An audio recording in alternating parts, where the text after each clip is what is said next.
अब इसका दूसरा नियम हम देखेंगे।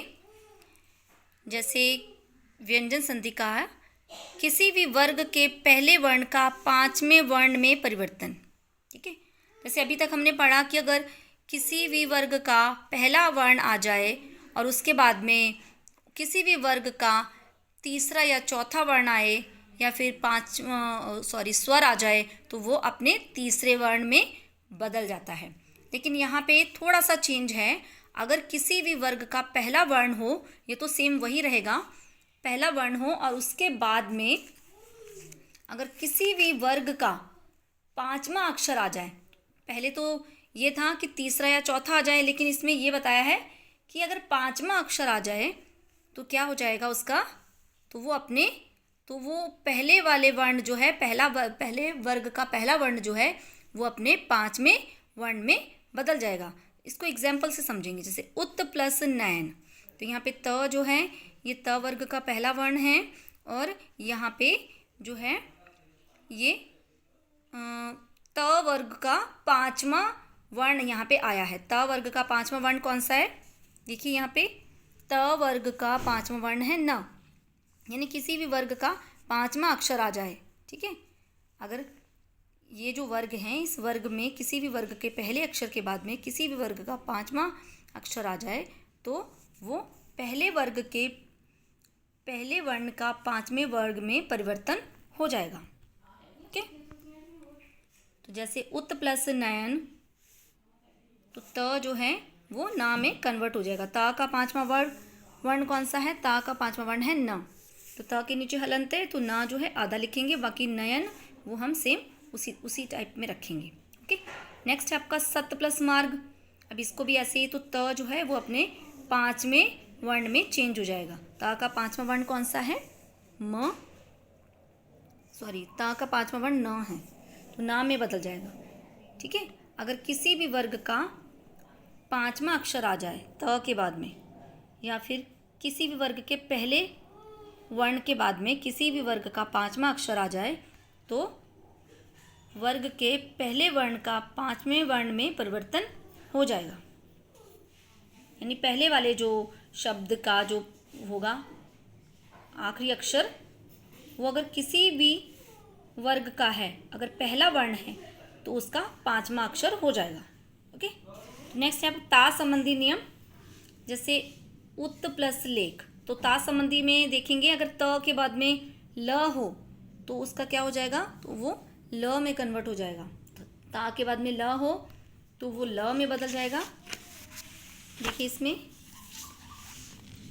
त के बाद में ल हो तो वो ल में, त के बाद में छ हो तो वो च में, ओके, त के बाद में ज हो तो वो ज में, त के बाद में च तो च में, त के बाद में हाँ वो ध में। तो ये आपको नियम याद करने होंगे कि त के बाद में ये अक्षर आएंगे तो वो किस में कन्वर्ट होगा।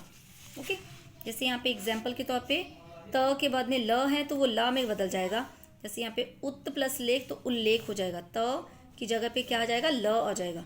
ल को हम आधा लिखेंगे क्योंकि त के नीचे हलंत है। ओके, अब यहाँ पे त के बाद में छ है तो त जो है वो छ में बदल जाएगा, ये चच में बदल जाएगा। ओके, तो त के नीचे हलंत है तो इसके लिए च जो हम आधा बनाएंगे और छ पूरा बनाएंगे। ओके, आगे वास हम वही लिखेंगे।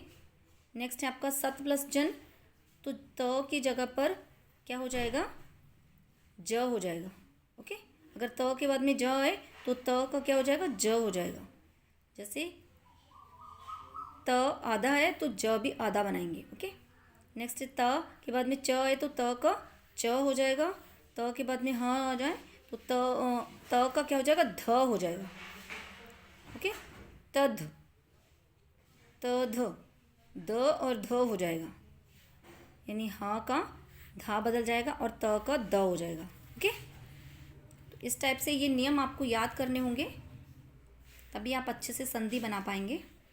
नेक्स्ट है आपका छ संबंधी नियम। यदि स्वर के बाद छ अय, यदि कोई भी स्वर हो पहले उसके बाद में क्या आ जाए, छ अय, तो छ का क्या हो जाएगा, च हो जाएगा।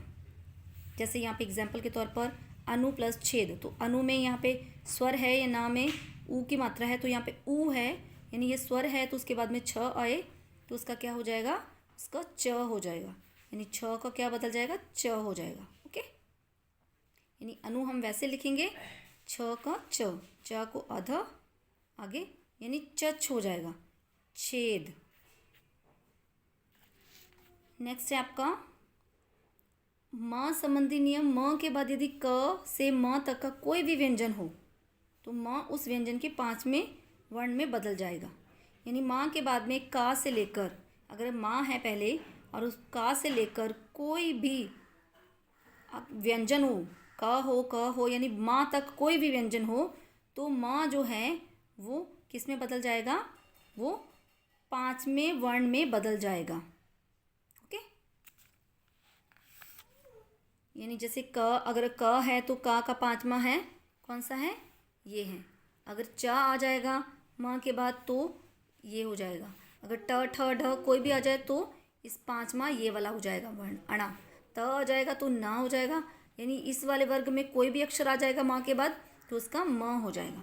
जैसे अहम प्लस कार तो हो जाएगा अहंकार, यानी म की जगह पे क्या आ जाएगा, यानी का ये वाला, ये उआ तो हम लिखेंगे नहीं, तो इसकी जो बिंदी है इसी को लगा देंगे ऊपर।